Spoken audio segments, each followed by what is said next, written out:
Welcome to Influential Entrepreneurs, bringing you interviews with elite business leaders and experts, sharing tips and strategies for elevating your business to the next level. Here's your host, Mike Saunders.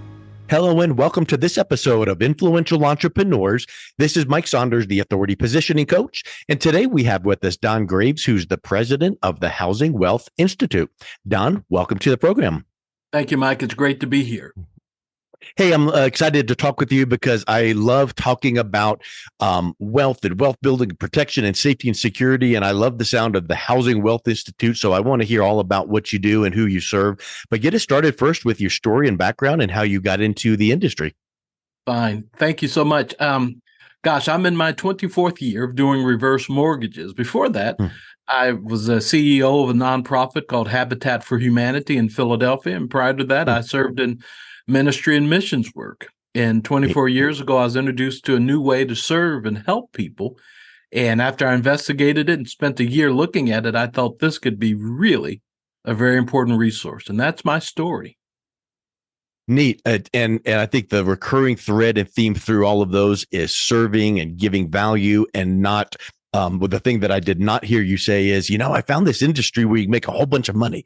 Nope. You started off in ministry. You started in Habitat for Humanity, serving and ministering to people who need homes. That's so wonderful. And then you saw this kind of looking forward. Probably you started seeing people that had such a need for a reverse mortgage and they weren't able to maybe meet living expenses or things like that. So I think that's really neat when you see a huge problem, need, pain point, and then you come to the rescue to see where we can fix that, and from the heart of a servant and an educator. Sure. And I saw more than that. There are kind of two types of people that engage in reverse mortgages. There's a borrower that's maybe struggling financially, a retiree, a senior, and there are those that are not struggling. But they need to solidify a plan to have a contingency for the unexpected. And so really a lot of my practice has gravitated towards helping those all across that spectrum. And we'll give some examples today as we continue to speak. Yeah, I definitely want to hear that because I love where that's headed. Let's first define what is a reverse mortgage, because I know that a lot of people know what a mortgage is. In fact, here's a little quip for you. I think you'll find it curious. Do you know what the Latin derivative of the word mortgage is? I do not. Well, like a lot of the Romance languages, like mortir in Spanish is like death. So mort is death, and then the gauge is grip, and really the Latin derivative of that word is death grip. And if you think about it, a mortgage can be a death grip if it's not managed the right way. So I thought you would find that curious, but let's go ahead and define what's a reverse mortgage, because we typically know what a mortgage is. Sure. A reverse mortgage is a good way to disrupt a good barbecue if you're not careful. Think about it. Last time you were at a gathering with family members and someone says, I'm thinking about a reverse mortgage for mama. What happened? 3 people left the table, 3 people went under the table, and your Aunt Janie made a shank out of a plastic knife and fork and tried to kill you. It's dangerous when you don't know. But I tell folks it's just 4 letters. It's 4 words. 4 words. You ready? It's just the mortgage. Excuse me. It's just the mortgage. What is a reverse mortgage? Well, it started in 1961 here in the United States, way sooner than that over in Europe. In 1988, it became sponsored by the federal government. So a reverse mortgage is a federally insured loan for retired homeowners, or for homeowners age 62 or better, that allows them to convert a portion of their home's value, turned it into tax-free dollars, without having to make a monthly payment, without giving up ownership or coming off title to the home, without owing more than the home is worth in the future. What is it? It's just a mortgage. It's just the home equity loan or home equity line of credit that most of the listeners are going to be familiar with. So I remind folks, it's neither new nor dangerous nor spooky. It's been around for a long time. And so reverse obviously is going in the opposite direction. So when you are having a regular, typical traditional mortgage, you're making payments and slowly but surely the principal is going down. Well, am I correct in thinking that when you have a reverse mortgage, then the principal is going up because you're actually getting cash flow from that? I would tell people to think about a credit card. that most people have access to a credit card, Visa, MasterCard, Discover, whatever. So when you think of a traditional home equity line of credit, you go to the lender, you present some qualifying data, and they approve you. So let's say you've got a $500,000 home, and you're approved for a $200,000 line of credit, a traditional line of credit. Mm-hmm. Now you have access to that money. You use it for whatever you want. And when you take the money, you begin making a payment on that money the following month. That's a traditional line of credit. Yeah. Well, let's take that same thing, $500,000 home, a retired homeowner, and they get a $200,000 reverse mortgage line of credit. What does that mean? That means they now have a credit card with a $200,000 limit. They can access the money for whatever they want whenever they need it. Here's the difference. The following month, they are not required to make a monthly mortgage payment. So it doesn't impact their cash flow. They use the money. They do these things. So if they were to use some money, $50,000 to do whatever they wanted, now, like a credit card, they have a loan balance. They're not making a payment, but that loan balance is accruing interest over time. Yeah. So the loan gets repaid, Mike, when the last surviving borrower permanently departs the home, moves, deceases, goes into a facility. At that time, very important, you're going to have a loan balance, but you're also going to have a home balance. So now that $500,000 home is $800,000. The reverse mortgage money you took out, you borrowed $50,000 or whatever. Now you owe me $100,000, or let's just make a big number, $200,000. I like the zeros because I'm from Kentucky. Mm-hmm. So you've got an $800,000 home when you died, a $200,000 home balance. So the difference is $600,000. What your house was worth, what you owed. Who does that go to? That goes to the heirs. That goes to the estate. Or if you move, that goes with you. And so some of the common misconceptions when people hear about a reverse mortgage is, oh, that's the loan where the bank loans you the money, and then when you die, they take the house. That's not true. Yeah. It's just a mortgage. The loan gets paid off. Mm-hmm.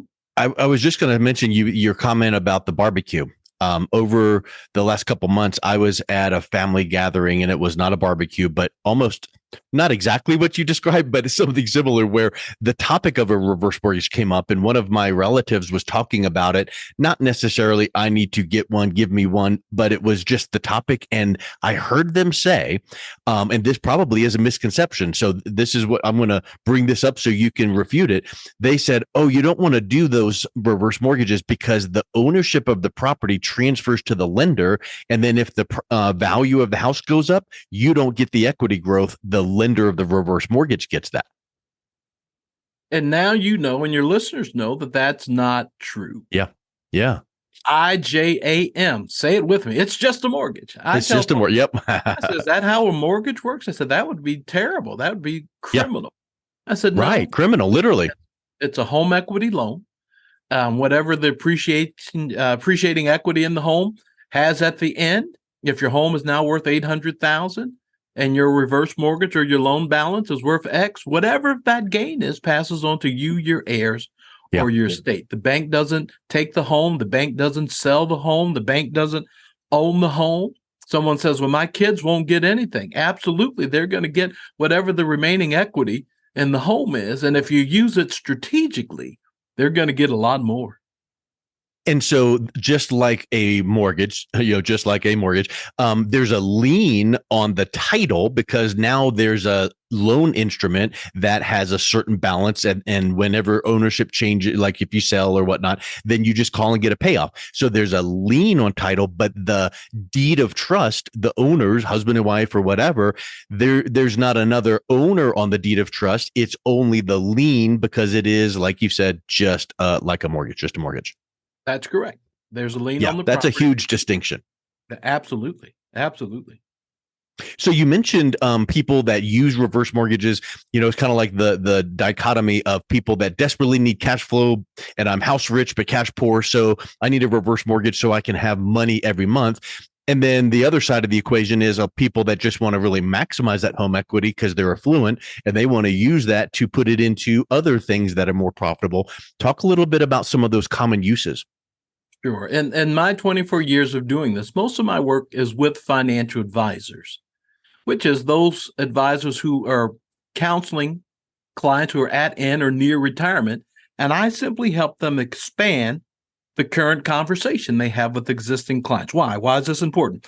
87% of retirees own a home. And as we go into retirement, it's going to be longer than expected, more expensive, and less predictable. So every available asset that we have at our disposal must be used.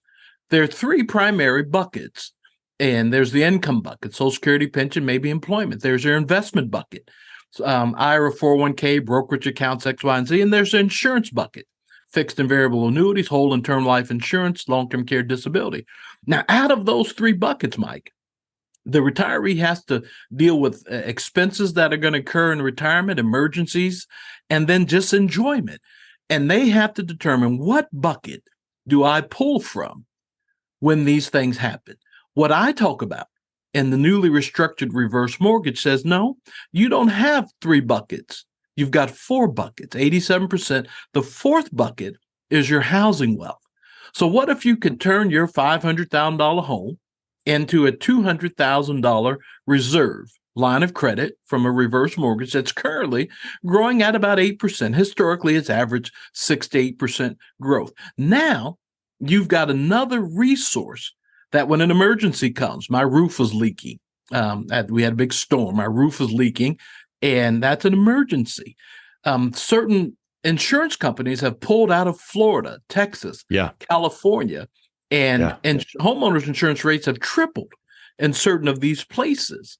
Well, that's an expense that's could be difficult for certain folks. Dental expenses. Your dog Frisky got something stuck, and you love Frisky, but it's $7,000 to fix Frisky. And so where does that money come from? In retirement. See, we don't know when we're going to expire. We all have an expiration date. We just don't know when. So we've got to deploy every available tool, our income, investment, insurance bucket, and our housing wealth bucket, to make sure we can create a long and sustainable retirement. That's really the focus of the modern reverse mortgage. And so it spans the gamut. All types of folks will use it. I'll give you an example. 68% of retirees are coming into retirement with a mortgage or mortgage payment. And I asked them, I say, Mr. and Mrs. Flintstone, I see that you've got a monthly mortgage payment. You're 70, 75 years of age. I'm curious, if you had a choice, would you rather that payment be mandatory or voluntary? What would you choose? Now, Fred looks at Wilma, and Wilma looks at Fred, and they say, duh, voluntary, of course. Yeah. But Don, there's no such program in the world. I said, no, there is. Since 1988, the federal government has sponsored a program that will allow you to get rid of your mandatory monthly mortgage payment and turn it into a voluntary one, and that's called a reverse mortgage. That's a very common use. Imagine not having to make a mandatory loan payment, home equity loan, line of credit, mortgage, whatever it is, in retirement. That's something you may be carrying. Many people are going to carry that to 80, 85, 90, 95, 100. And all of a sudden, you realize, if I get rid of this mandatory monthly mortgage payment, I create cash flow, $1,500, $2,800 a month. I've created cash flow. That has several tentacles. I can draw less from my savings, meaning it can last significantly longer. That's a very common example. Or just having a reserve, just being able to say, if you had a $200,000 credit card, you were pre-approved, you could use it for whatever you wanted, whenever you wanted, and the following month you were not required to make a monthly mortgage payment. If you had access to this credit card, by the way, that was growing at 8%, meaning your accessibility to the money was getting larger and greater over time, would that be helpful to your retirement? Absolutely, is what most people. And you know what that would provide. I'll just interject a comment here, because what I'm hearing through that example is peace of mind. Sure.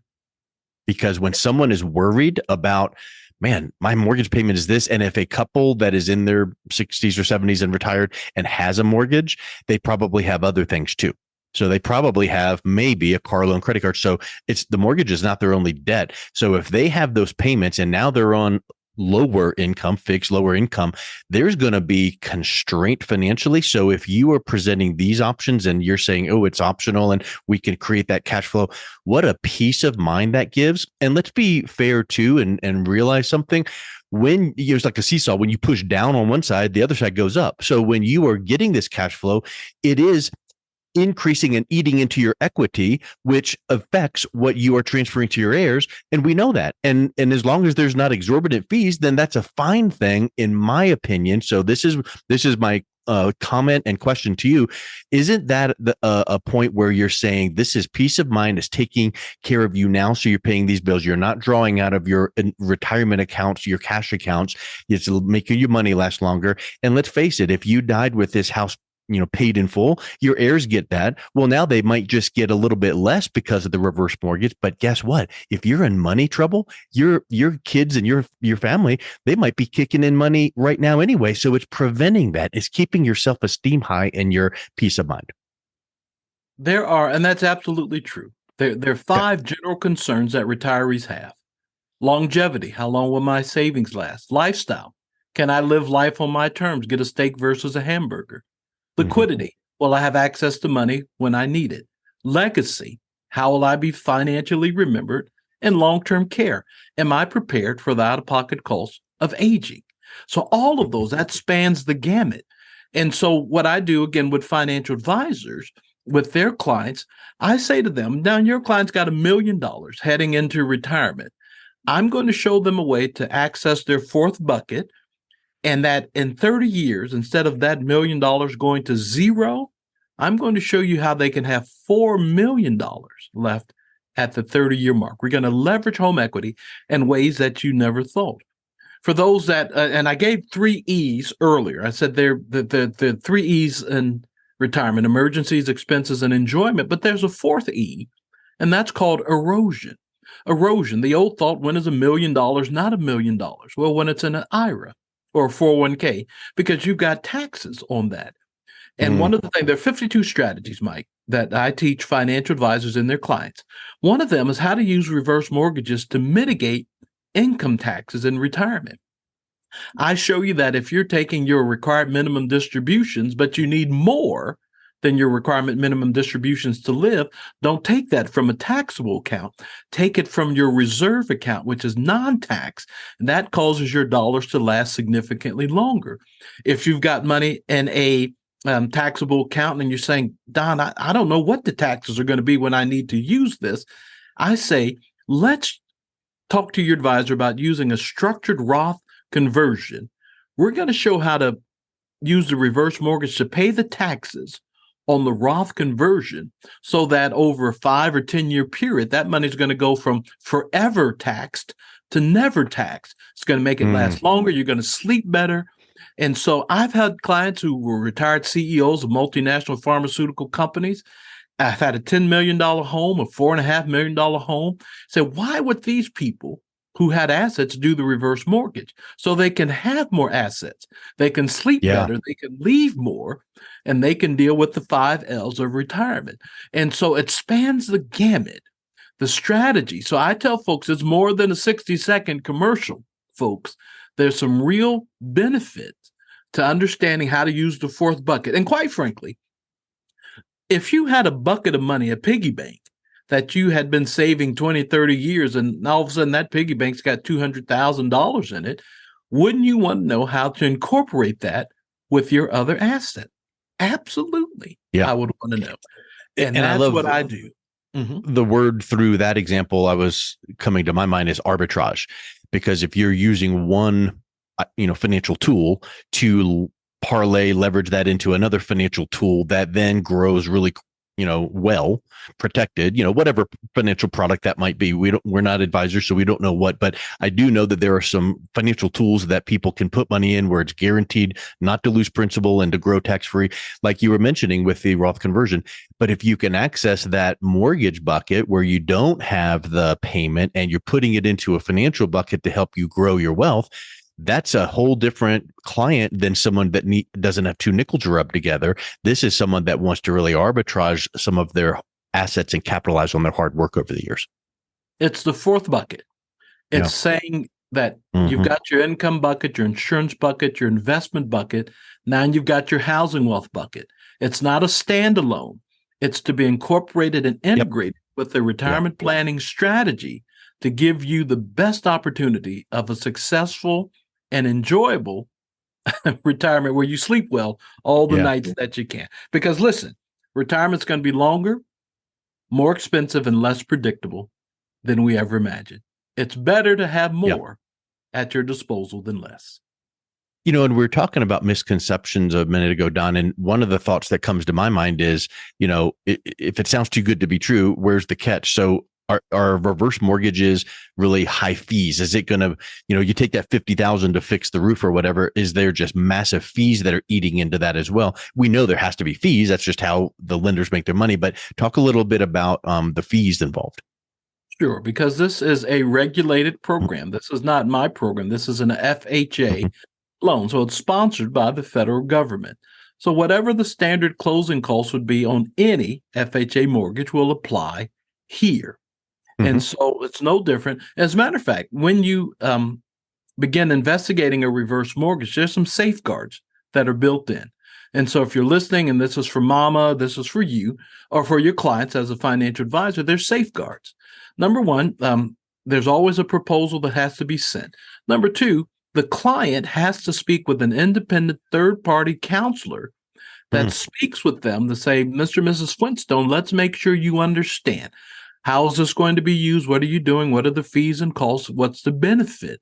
And then they receive a certificate from the United States Department of Housing that says, I've received reverse mortgage counseling. So there's safeguards that are built in. So no one, theoretically, who gets a reverse mortgage is going into this ignorant and uninformed. And for 24 years, I appreciate that safeguard. Now, I want to mention, Mike, you said something earlier about someone who got a reverse mortgage just to do a roof. That's what I would call a single-use reverse mortgage. I don't practice that. That's not something I encourage people to do. I would say go borrow money from your family, go get a traditional home equity loan if you're only going to get a single-use reverse mortgage, because there's 52 strategies. Now, most people may think that's all I need it for, but I can promise you, you don't know what you don't know until we begin to look at this. And we do that through assessments and coaching and these type of things.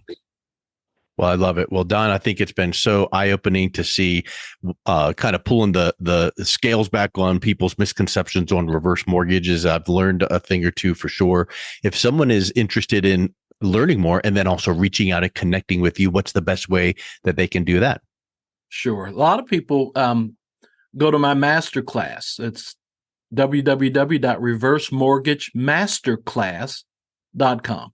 That's 47 minutes where I unpacked everything I just said here, and they can learn more. That's a very simple way, reversemortgagemasterclass.com, and they can reach me through that as well. So that's just a video class, or you can email me at askdongraves@gmail.com. That's real simple too, askdongraves@gmail.com. Excellent. Well, Don, thank you so much for coming on today and teaching us. It's been a real pleasure talking with you. Thank you, Mike. You've been listening to Influential Entrepreneurs with Mike Saunders. To learn more about the resources mentioned on today's show or listen to past episodes, visit www.influentialentrepreneurssradio.com.